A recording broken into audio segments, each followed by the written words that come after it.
नमस्कार दोस्तों, स्वागत है आपका हमारे official YouTube channel GS bye Neeraj sir में। कैसे हैं आप सब? मैं उम्मीद करता हूं स्वस्थ होंगे, मस्त होंगे, अपनी तैयारी में व्यस्त होंगे। बड़ा आज का जो क्लास है, क्लास नंबर 61 है और इसमें हम लोग बंगाल शैली के लगभग सभी कलाकारों को एक साथ पढ़ने का प्रयास करते हैं।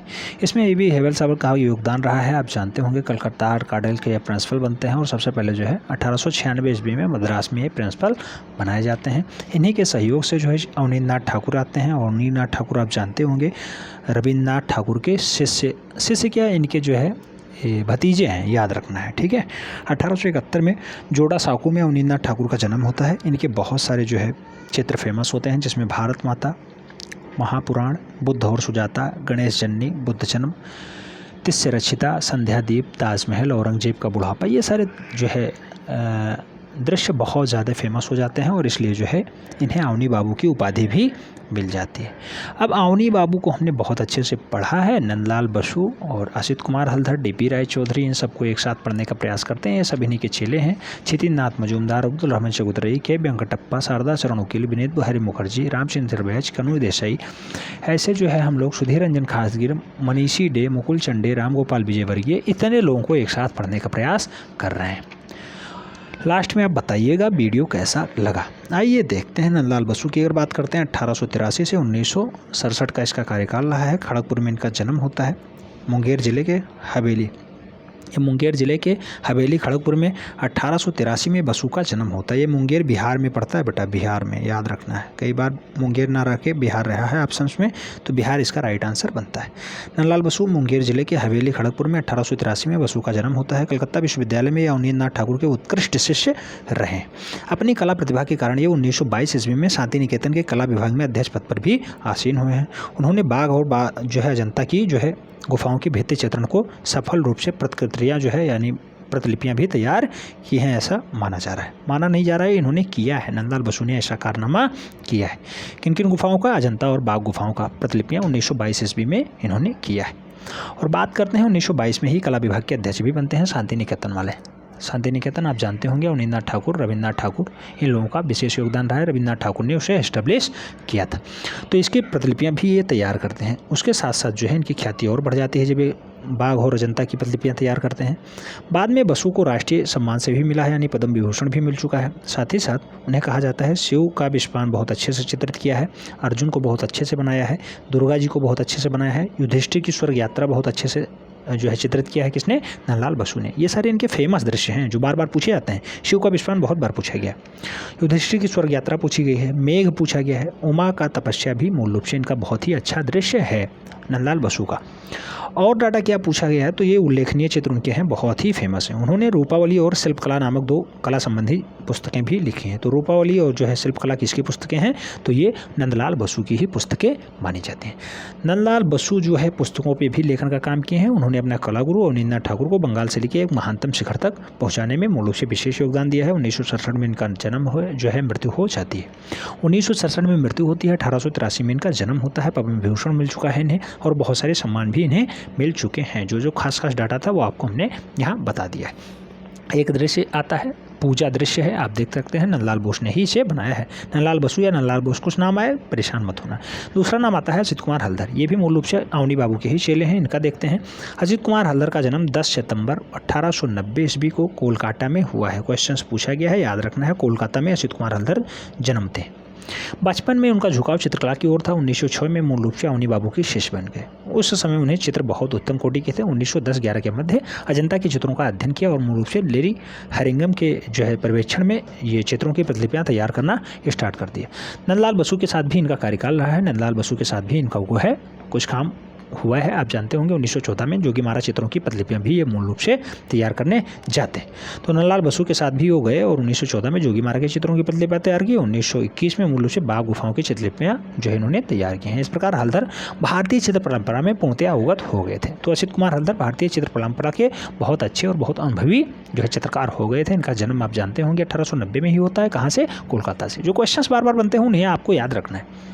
ये बाघ की, अजंता की और जोगीमारा तीनों गुफाओं की प्रतिलिपियां तैयार करते हैं असित कुमार हलधर। तो याद रखना है, सभी का सन अलग अलग है।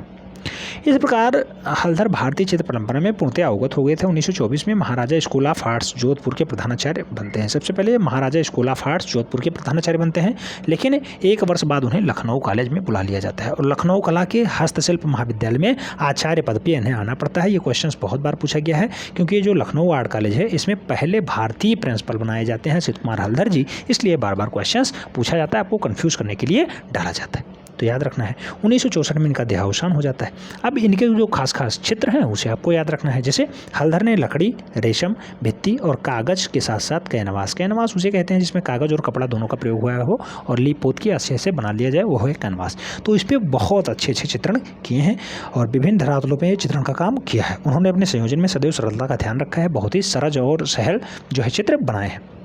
तो ऐसी भाषा का ये प्रयोग सदैव करते रहें। इसके प्रसिद्ध चित्रों में मेघदूत, ऋतु संहारम, ये ऋतु संहारम पूछा गया बेटा, मेघदूत, ऋतु संहारम, उमर खय्यम भी पूछा गया है, कुड़ाल और अकबर, कुड़ाल व अकबर, चौराहे पर जैसे अन्य चित्र इनके फेमस हैं। चौराहे पर चित्र भी परीक्षा में पूछा जा चुका है। तो ये किसके चित्र हैं? चौराहे पर हो, उमर खय्यम हो, ऋतु संहार हो, मेघदूत हो, ये किसके चित्र हैं? तो बेटा असित कुमार हलधर के हैं। असित कुमार हलधर पहले आर्ट कॉलेज में प्रिंसिपल बनते हैं, पहले भारतीय मूल के नागरिक हैं, इसलिए ये लखनऊ आर्ट कॉलेज बार बार पूछा जाता है कि लखनऊ आर्ट कॉलेज में कौन प्रिंसिपल बना? असित कुमार हलधर जी बने। अब असित कुमार हलधर के बाद नाम आता है डीपी राय चौधरी का। डीपी राय चौधरी का नाम कैसे नहीं आता बेटा, बहुत फेमस है। डीपी राय चौधरी की बात करते हैं। डीपी प्रसाद राय चौधरी इनका पूरा नाम है। 1899 से 1975 तक इनका कार्यकाल रहा है। आप मद्रास राजकीय कला विद्यालय में प्रधान शिक्षक के रूप में रहे हैं। बहुत बार ये क्वेश्चन पूछा गया बेटा, डीपी राय चौधरी कहाँ के? तो मद्रास राजकीय कला विद्यालय में प्रबंधक के रूप में ये काम कर चुके हैं, प्रधानाध्यापक के रूप में कार्य कर चुके हैं, ऐसा कहा जाता है। ये भी अवनी बाबू के प्रमुख शिष्यों में रहे हैं और बंगाल शैली को ये जो है आगे ले जाने में बहुत ही महत्वपूर्ण योगदान रखते हैं। बंगाल शैली के कलाकार होने के कारण ये साथ साथ मूर्तिकार भी हैं। डीपी राय चौधरी को बहुत बार ऐसा पूछा गया है कि कौन इसमें से मूर्तिकार है, तो वहाँ पे राइट आंसर डीपी राय चौधरी ही बनते हैं, क्योंकि ये अच्छे मूर्तिकार भी हैं। आगे बात करते हैं तो डीपी राय चौधरी के बारे में क्या कहा गया है? कहा जाता है कि जो है यूरोपीय शैली से काफ़ी प्रभावित रहे हैं डीपी राय चौधरी। आप यथार्थवादी कलाकार हैं और प्राचीन रूढ़ियों के विरोधी हैं। सामाजिक विषयों का अंकन आपका लक्ष्य माना गया है। इससे पूर्व और पश्चिम की शैलियों में समन्वय करने का प्रयत्न भी बहुत अच्छे से आपने किया है। यानी डीपी राय चौधरी ने पूर्वी पश्चिमी इन शैलियों को भी साथ में लेकर के चलने का प्रयास किया है। आगे बात करते हैं तो व्यक्ति चित्रण इनकी विशेषता रही है। व्यक्ति चित्रण पर बहुत ज़्यादा फोकस करते रहे डीपी राय चौधरी जी। दृश्य चित्रों को बड़ी ही सजीवता से उभारा है इन्होंने। आपकी प्रसिद्ध कृतियों में श्रम की विजय बहुत बार पूछी गई है। श्रम का विजय किसने? देवी प्रसाद राय चौधरी ने बनाया है। इसके अतिरिक्त जो है कमल सरोवर हो गया, हरा और सुवर्ण हो गया, आंधी के पश्चात हो गया, निर्वाण हो गया, पुल हो गया, महल की गुड़िया हो गई, साथ में दुर्गा पूजा हो गया, शोभा यात्रा हो गया, शोभा यात्रा पूछा गया, अभिसारिका हो गया। ये सारे जो चित्रण हैं मूल रूप से डीपी राय चौधरी के हैं। डीपी राय चौधरी एक अच्छे मूर्तिकार भी हैं, याद रखना है। मद्रास आर्ट कॉलेज के जो है ये प्रिंसिपल भी बनाए जाते हैं। तो ये क्वेश्चन डीपी राय चौधरी से पूछे जाते हैं। अब डीपी राय चौधरी के बाद नाम आता है छितिननाथ मजूमदार का। छितिननाथ मजूमदार भी अवनी बाबू के शिष्य हैं और इनका कार्यकाल जो है 1891 से 1975 तक है। आइए देखते हैं छितिननाथ मजूमदार को भी एक साथ। छितेंद्रनाथ मजूमदार बंगाल शैली के वैष्णव चित्रकार हैं बेटा। ये क्वेश्चन पूछा गया, छितेंद्रनाथ जो है मजूमदार का संबंध किससे है? तो वैष्णव शैली से है। वैष्णव शैली के अच्छे चितेरे माने जाते हैं और इनका भी जो है संबंध मूल रूप से बंगाल शैली से ही रहा है। इन्होंने कलकत्ता आर्ट में अवनी बाबू की इंडियन पेंटिंग की कक्षा में बालक ध्रुव को बहुत अच्छे से बालक ध्रुव को तपस्या करते हुए पहला चित्र बनाया था। किसने? छितेंद्रनाथ मजूमदार ने, जिसे एक अंग्रेज ने मूल रूप से 80 रुपये में खरीद लिया और ये जो है बहुत ज़्यादा प्रभावित हो गए। जब 80 रुपये के एक चित्र इनका बिका तो ये कहने लगे कि चित्रण तो बहुत अच्छा है, इसी को जो है हम लोग अपना रोजी रोटी बनाया जाए, ऐसा माना जाता है। उसके बाद इनसे जो है कुछ खास जो चित्रण हुए हैं उन्हें देख लेते हैं। जो इन्होंने प्रायः राधा कृष्ण चैतन्य विषयक चित्र बनाए हैं। राधा कृष्ण आप जानते हैं प्रेम से संबंधित ज़्यादातर दृश्य बनाए गए हैं। चैतन्य विषयक चित्र मूल रूप से किसने बनाए हैं? तो छितेंद्रनाथ मजूमदार ने बनाए। 1942 में आपको इलाहाबाद विश्वविद्यालय में कला विभाग के अध्यक्ष पद पे जो है आसीन किया गया। 1942 सन याद रखना है, इलाहाबाद विश्वविद्यालय याद रखना है। बार बार पूछा जाता है छितेंद्रनाथ मजूमदार किस कला विश्वविद्यालय में प्रिंसिपल के रूप में कार्य किए हैं? तो इलाहाबाद विश्वविद्यालय में कला विभाग के अध्यक्ष के रूप में ये कार्य कर चुके हैं। वे अंतिम क्षणों तक भी मूल रूप से वहीं पर बने रहे हैं, ऐसा भी माना जा रहा है। इनके चित्र जो है लयात्मक संयोजन, प्रवाहपूर्ण और रेखा का भक्ति विषयक चित्र बहुत अच्छे से बनाते हैं। इनकी रचनाएं अपनी कला की प्रमुख विशेषताएं रही हैं। आपकी रंग योजना कोमल है। यमुना अभिसारिका, गीत गोविंद, चैतन्य, लक्ष्मी और पुण्य मूल रूप से बहुत अच्छे इनके चित्र माने जाते हैं। तो लक्ष्मी और पुण्य प्रचारिका मूल रूप से इनकी सबसे अच्छी रचना मानी जाती है। तो ये चित्र आपको हर हाल में याद रखना है। कौन? गीत गोविंद, अभिसारिका, चैतन्य, लक्ष्मी और पुण्य प्रचायिका, ये सारे किसके चित्रण हैं? तो ये सारे क्षितिज नाथ मुजुमदार के चित्रण हैं। क्षितिज नाथ मुजुमदार अवनी बाबू के अच्छे शिष्य माने जाते हैं। क्षितिज नाथ बाबू जो है, क्षितिज नाथ मुजुमदार मूल रूप से अवनी बाबू के शिष्य हैं। इलाहाबाद विश्वविद्यालय के ये कला विभाग के अध्यक्ष भी बनते हैं। तो ये डाटा आपको सदैव याद रखना है क्षितिज नाथ मुजुमदार से। उसके बाद हम लोग पढ़ेंगे अबुल रहमान चगुतरई का। अब्दुल रहमान चगुतरई कैसे न पढ़े जाएं, ये भी इन्हीं के शिष्य माने जाते हैं, अवनी बाबू के ही शिष्य थे। आपकी फारसी तथा भारतीय शैलियों के सम्मिश्रण से अपना सर्वथा नवीन और जो है अच्छी शैलियों का निर्माण किया है। अब्दुल रहमान चगुतरई का जो कार्यकाल रहा है 1897 से 1975 तक का रहा है और इसमें इन्होंने बहुत अच्छे अच्छे चित्र बनाए हैं। आइए देखते हैं मौलिक शैलियों का निर्माण किया है। मूल रूप से आपकी कला रेखा प्रधान, रंग योजना भी आपके ढंग से अनोखी है। कुष्ठ कला आलोचकों ने उन्हें रंगों का सम्राट माना है। किसे? अबुल रहमान चगुतरई को। ये क्वेश्चन पूछा गया है, रंगों का सम्राट किसे कहा जाता है? अबुल रहमान चगुतरई को कहा जाता है। इनका कार्यकाल कब का है? 1897 में इनका जन्म होता है। अवनी बाबू के शिष्य हैं, बहुत अच्छा जो है चित्रण कार्य करते थे। आपने 2 चित्र जो है प्रकाशित करवाए हैं, जिसमें से नक्श ए चगुतई और मुरक्का ए चगुतई है। तो आपके 2 चित्र बहुत फेमस हैं, नक्श ए चगुतई और मुरक्का ए चगुतई। इसके अतिरिक्त आपकी जो प्रसिद्ध कलाकृतियाँ हैं उसमें सहारा की राजकुमारी है, बहनें हैं, प्रिंस सलीम है। बेटा ये डाटा पूछा गया है, प्रिंस सलीम को किसने चित्रित किया है? अबुल रहमान चगुतरई ने किया है। जंगल में लैला भी क्वेश्चन पूछा गया, वनडे एंट्रेंस में पूछा गया।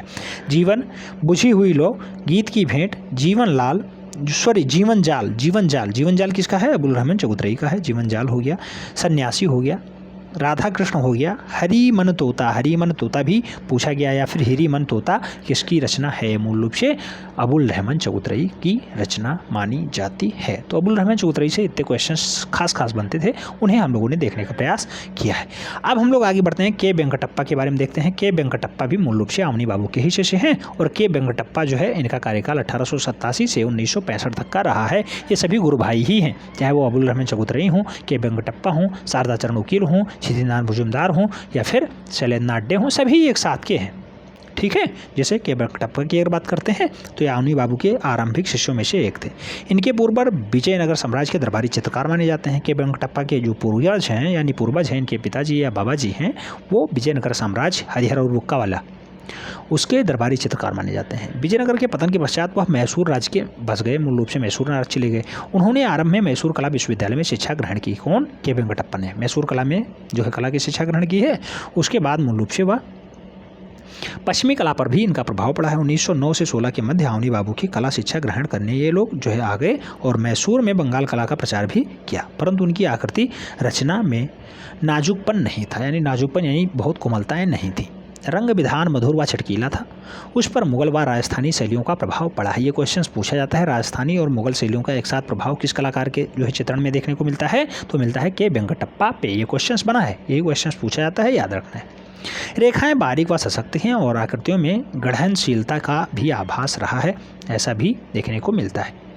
उनके प्रकृति के अंकन में परिक्षेप आदि के नियमों का भी बहुत अच्छे से पुट किया गया है। यथार्थवादिता भी पशुओं के साथ साथ अंकन किया गया है और सूक्ष्म विवरण का विशेष ध्यान रखा गया है, यानी महीन रेखाओं में इन्होंने चित्रण किया है, तो इसमें सूक्ष्मता का जो है बहुत अच्छे से ध्यान रखा गया है।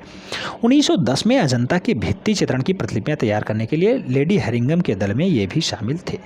1910 में अजंता की जब प्रतिलिपियां तैयार हो रही थीं तो ये लेडी हेरिंगम के साथ ये भी शामिल थे, उनके साथ गए थे। 1962 में ललित कला अकादमी के फेलो निर्वाचित किए गए थे। के वेंकटप्पा की अगर बात करते हैं तो वेंकटप्पा के प्रसिद्ध चित्रों में राम तथा स्वर्ण मृग है, बुद्ध और शिष्य है। ये क्वेश्चन पूछा गया बेटा, स्टार लगा लीजिएगा। बुद्ध और शिष्य किसका है? के वेंकटप्पा का है, क्वेश्चन पूछा गया है।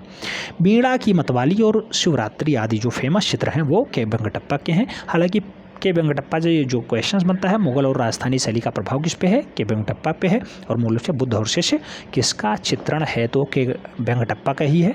1965 में के वेंकटप्पा का जो है निधन हो जाता है। अवनी बाबू के अच्छे शिष्य माने जाते हैं। अब के वेंकटप्पा को हमने पढ़ रखा, तो फिर शारदा चरण वकील कैसे छूट जाए? इन्हों को हम लोग देख ले रहे हैं साथ में ही। शारदा चरण वकील की बात करते हैं। शारदा चरण वकील की अगर बात करें बेटा, ये 1891 से 1940 तक रहे हैं। इन्होंने बहुत अच्छे चित्रण किए हैं और इनका जन्म जो है ढाका बांग्लादेश में हुआ है।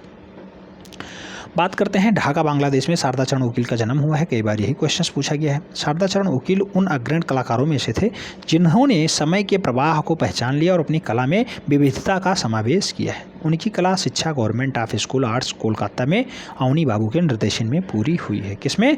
Government school of arts Kolkata में मूल रूप से पले बढ़े शारदा चरण उकील। किसके निर्देशन में? अवनी बाबू के निर्देशन में।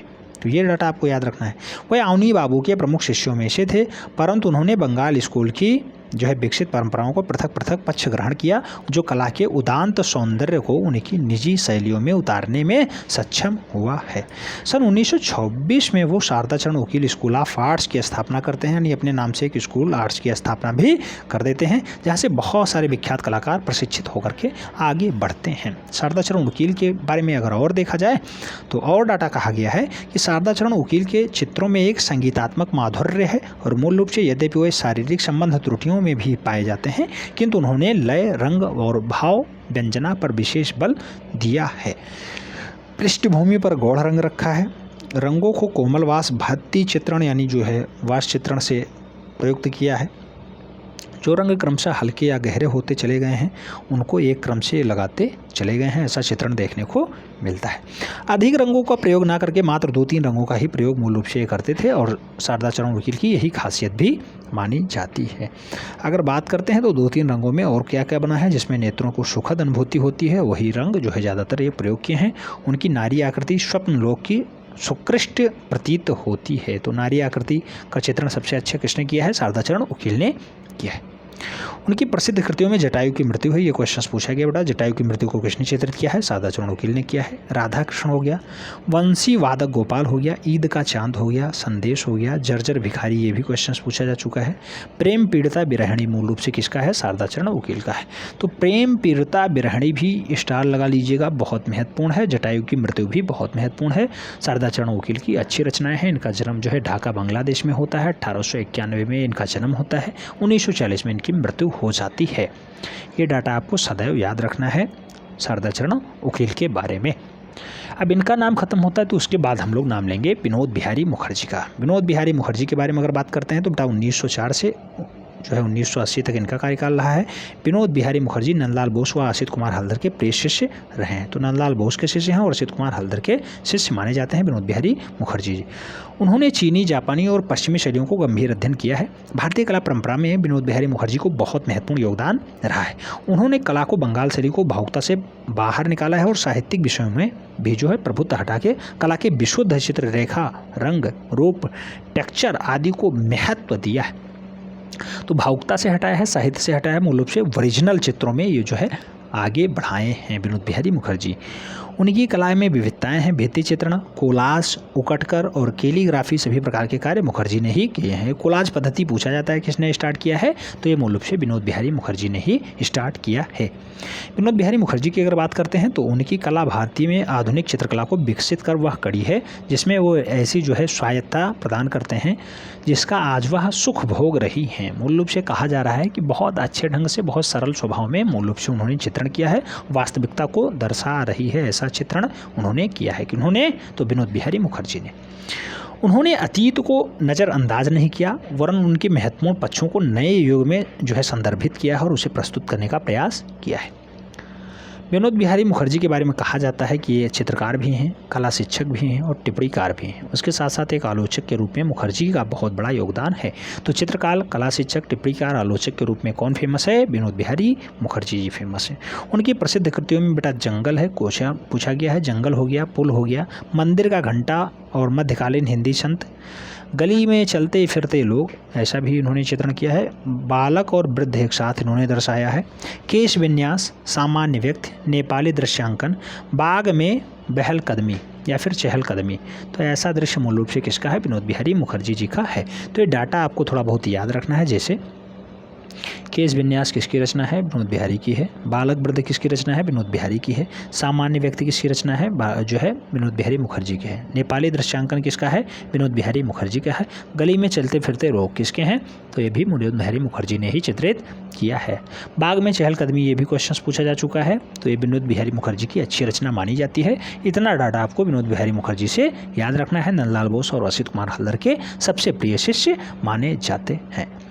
अब विनोद बिहारी मुखर्जी का नाम खत्म होता है तो उसके बाद राम किंकर बैज को भी हम लोग पढ़ ले रहे हैं। राम किंकर बैज 1910 से 80 के दशक में काम करते हैं। शांति निकेतन में कंकरदा के नाम से प्रसिद्ध राम किंकर बैज का जन्म 1910 में बंगाल राज्य के बांकुरा शहर में, क्वेश्चन पूछा गया, बांकुरा शहर में जुग्गीपाडा गांव में हुआ है। जुग्गीपाडा गांव, बांकुरा शहर, बंगाल राज्य। इतना याद रखना है राम किंकर बैज के बारे में।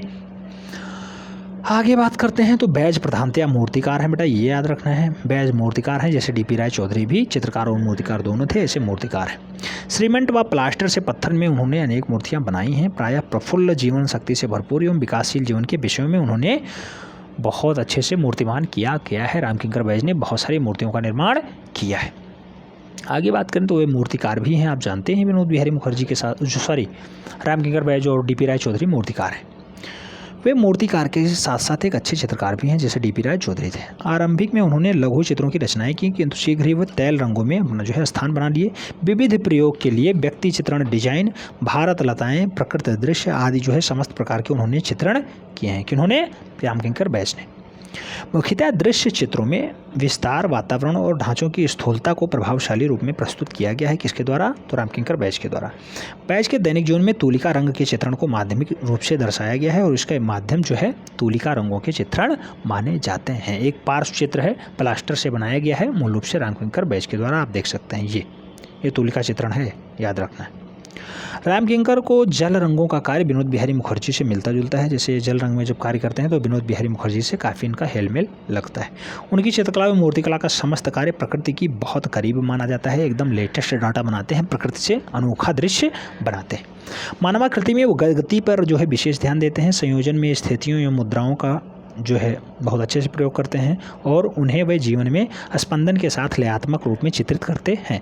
उनके अधिकतर चित्रों में प्रभाववादियों के प्रकाश, सेजान के अंतराल, वनवादियों के तल व पारदर्शिता एवं पूर्वी देशों की लिपियों पर भी मूल रूप से जीवंतता का सुंदर समन्वय देखने को मिलता है। किसके साथ? राम किंकर बैज के साथ देखने को मिलता है।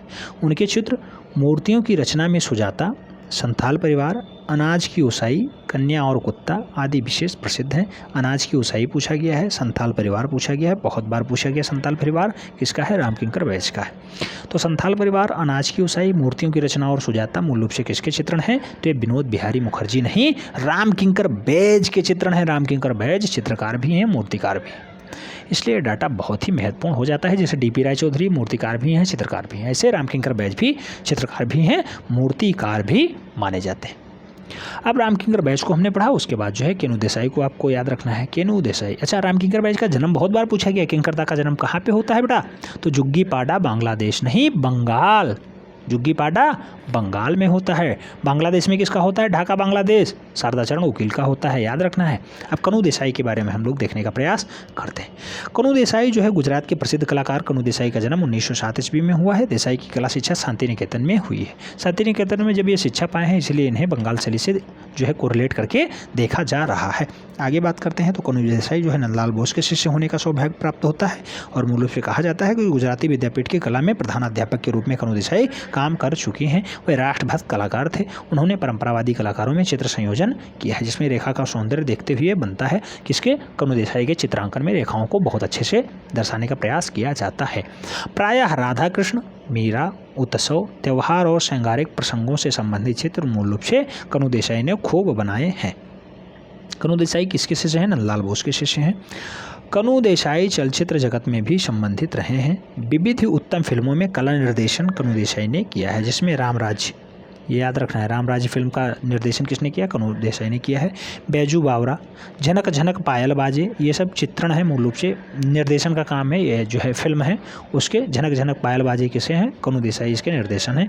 बैजू बावरा निर्देशन कनू देसाई का रहा है। रामराज देसाई का ही रहा है, कनू देसाई। इन्हें फिल्म फेयर पुरस्कार भी प्राप्त हुआ है। उन्होंने चित्र में मूल रूप से प्राय 3 प्रकार के बनाए हैं, रंग चित्र, रेखा चित्र और छाया चित्र। 3 टाइप से चित्र कनू देसाई ने बनाए हैं। कनू देसाई चलचित्र जगत से संबंधित बहुत अच्छे जैसे आप जानते हैं बैजू बावरा हो गया, रामराज हो गया, झनक झनक पायल बाजी, ये सारे चित्रण भी मूल रूप से इनके निर्देशन में फिल्में भी बनी हैं। एक डाटा और पूछ लिया जाता है, कनू देसाई प्रसिद्ध चित्रों में राधा कृष्ण, मीरा, भारत माता, वट सावित्री, अर्चना देवी आदि चित्रण मूल रूप से कनू देसाई के हैं। तो भारत माता यहाँ कंफ्यूज बिल्कुल भी नहीं होना है। भारत माता जो है भारत नेता कनु देसाई से भी संबंधित है और अवनी बाबू से भी संबंधित है, और जो है किससे, तो एक नाम और आएगा अभी सबसे ज़्यादा पूछा जाता है उसका नाम, कौन है वो, मकबूल फिदा हुसैन। उसने भी भारत माता का चित्रण बनाया है। तो भारत माता 3 लोगों ने बनाया है, कनु देसाई ने भी बनाया है, इनका अलग है, अवनी बाबू का अलग है, और जो है MF हुसैन यानी मकबूल फिदा हुसैन का अलग है। तो ये तीनों अलग अलग हैं, तीनों से अलग अलग क्वेश्चंस बनते हैं।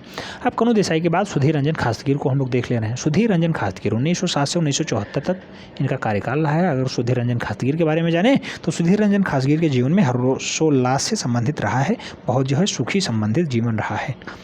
उन्हें लोक जीवन का चित्रकार कहा जाता है। उनके चित्रों में वाग गाग की तरह तूलिका घातों का प्रयोग लयात्मक पद्धति में हुआ है, जिससे चित्रों में अपूर्व गतिशीलता का अनुभव माना जाता है। उन्हें तैल, जल, पेस्टल और पोस्टर सभी प्रकार के माध्यमों में चित्रण किया है। तो तैल रंग, जल रंग, पेस्टल रंग, पोस्टर रंग सभी में मूल रूप से किसने चित्रण किया है, सुधीर रंजन खासगीर ने ऐसा कारनामा करके दिखा दिया है। माँ और शिशु सबसे फेमस रचना किसकी है, तो वो है सुधीर रंजन खासगीर की। उनकी सर्वोत्तम चित्र रचना मानी जाती है माँ और शिशु। इसके अतिरिक्त नगना, लय, निर्मत्ता, गुरुदेव, बापू आदि जो चित्रण है मूल रूप से फेमस हैं सुधीर रंजन खासगीर के। खासगीर की कला में जीवन का यथार्थ जो है यथार्थता से मिलता जुलता रहा है, जैसे बुद्ध, माँ, नर्तकी, पूजा, यात्रा, तालाब से वापसी, ये डाटा पूछा गया है। तालाब से वापसी चित्रण किसका है, सुधीर रंजन खासगीर का ही माना जाता है। अच्छा, ये माँ वाला जो है माँ और शिशु बहुत फेमस है बेटा, सुधीर रंजन खासगीर बहुत बार पूछा गया है माँ और शिशु, ठीक है, याद रखना है।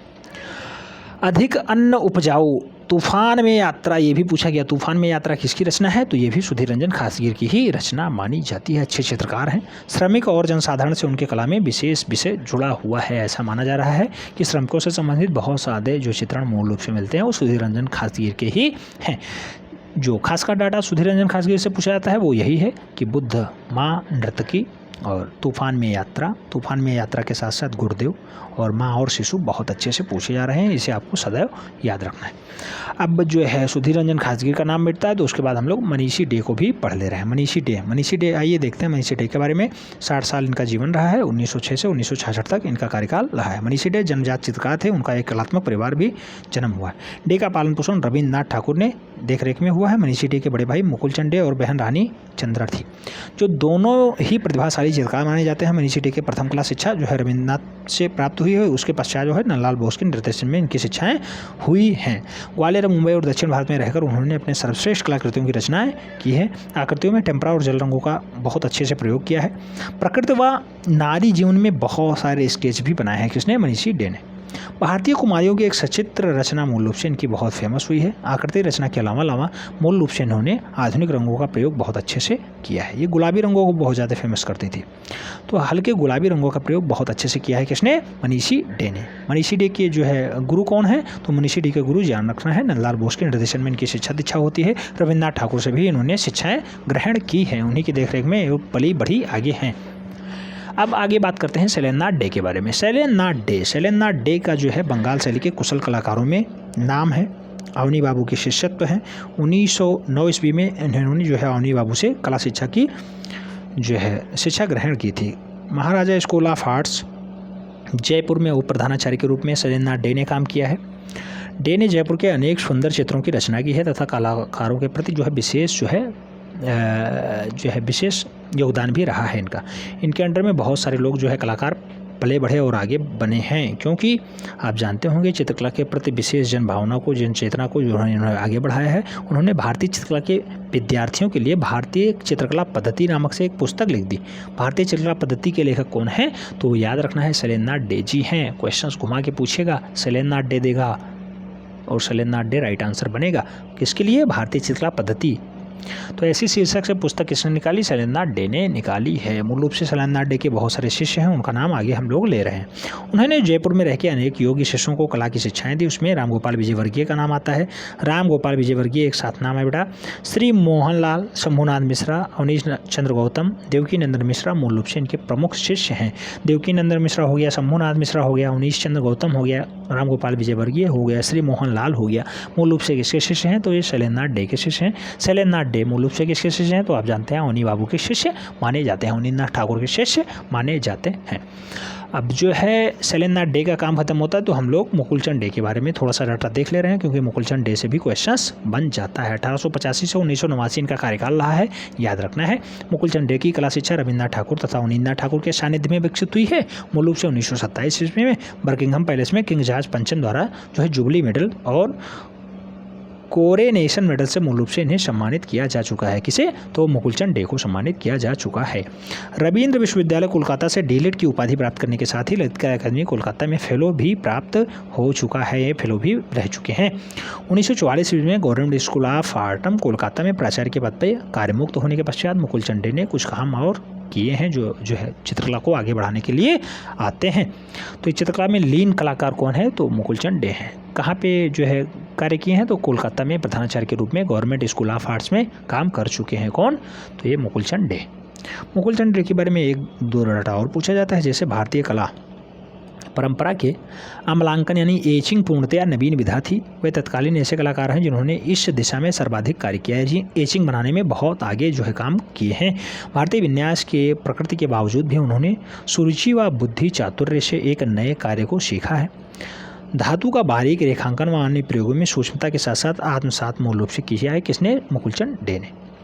इस तकनीकी में रंगों का उपयोग में लाए बिना ही उसकी अनुभूति करनी पड़ती है। मूल रूप से एचिंग में ऐसा काम किया जाता है। उनकी रचना में, उनकी कला में चित्र शिल्प के सादगी और वातावरण में चित्रांकन की प्रासंगिक जो है सौंदर्यपूर्णता बहुत ही महत्वपूर्ण मानी जाती है। मुकुलचंद डे किस कॉलेज में प्रिंसिपल रहे? तो मूल रूप से government school of arts Kolkata में प्रिंसिपल रहे। कब रहे? 1944 में रहे। ये किसके शिष्य माने जाते हैं? तो रविन्द्रनाथ ठाकुर और अवनींद्रनाथ ठाकुर दोनों के शिष्य माने जाते हैं। याद रखना है, बंगाल शैली के अच्छे कलाकार हैं। एक आध क्वेश्चन पूछ लिया जाता है, यही पूछा जाता है गवर्नमेंट स्कूल ऑफ आर्ट्स के प्राचार्य के रूप में किसने कार्य किया? मुकुलचंद डे ने कार्य किया है।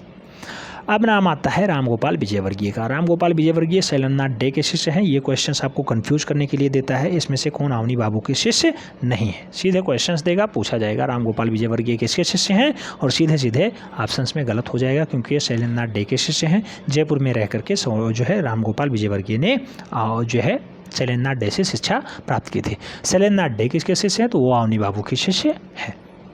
आइए देखते हैं रामगोपाल विजयवर्गीय के बारे में। एक डाटा बहुत पूछा जाता है, जो है वो कृष्ण गोपियों के साथ बैठे हुए हैं। ऐसा दृश्य मूल रूप से, ऐसा मार्मिक दृश्य किसने बनाया है? रामगोपाल विजयवर्गीय ने बनाया है।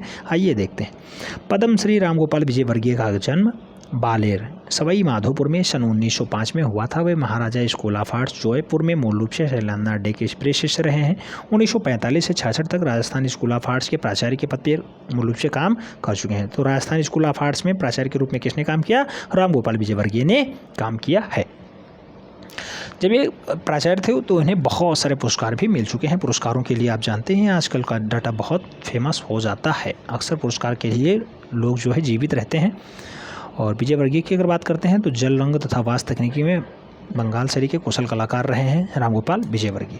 उनका चित्रण हृदय ग्राही होता है। सभी चित्रों में नारी का अत्यंत आकर्षक व मनमोहक छवि का अंकन मूल रूप से इन्होंने किया है। जैसे कृष्ण गोपियों के साथ बैठे हैं तो नारियों को बहुत अच्छे से वक्षस्थल जो है उभरा हुआ, नैन बहुत बारीक, जो है लटाएँ बहुत अच्छे से हैं, वस्त्र आभूषण पहने हुए, ऐसा दृश्य ये बार बार दर्शाते रहे हैं रामगोपाल विजयवर्गीय जी।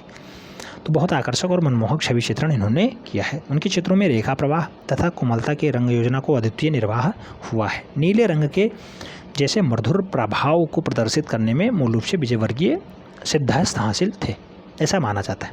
विजयवर्गीय के चित्र जो है विविध संग्रहों में है। कला के पुनर्जागरण एवं नवीन काल में जो स्थान राजा रवि वर्मा का रहा है, अवनी बाबू को माना गया है। राजस्थान के संदर्भ में वही स्थान रामगोपाल विजयवर्गीय का भी है। तो अवनी बाबू और राजा रवि वर्मा के तुलनात्मक अध्ययन में मूल रूप से रामगोपाल विजयवर्गीय का स्थान आता है। रामगोपाल विजयवर्गीय आप जानते हैं शैलेंद्रनाथ डे के शिष्य हैं। बंगाल शैली के अच्छे चित्रकार माने जा रहे हैं।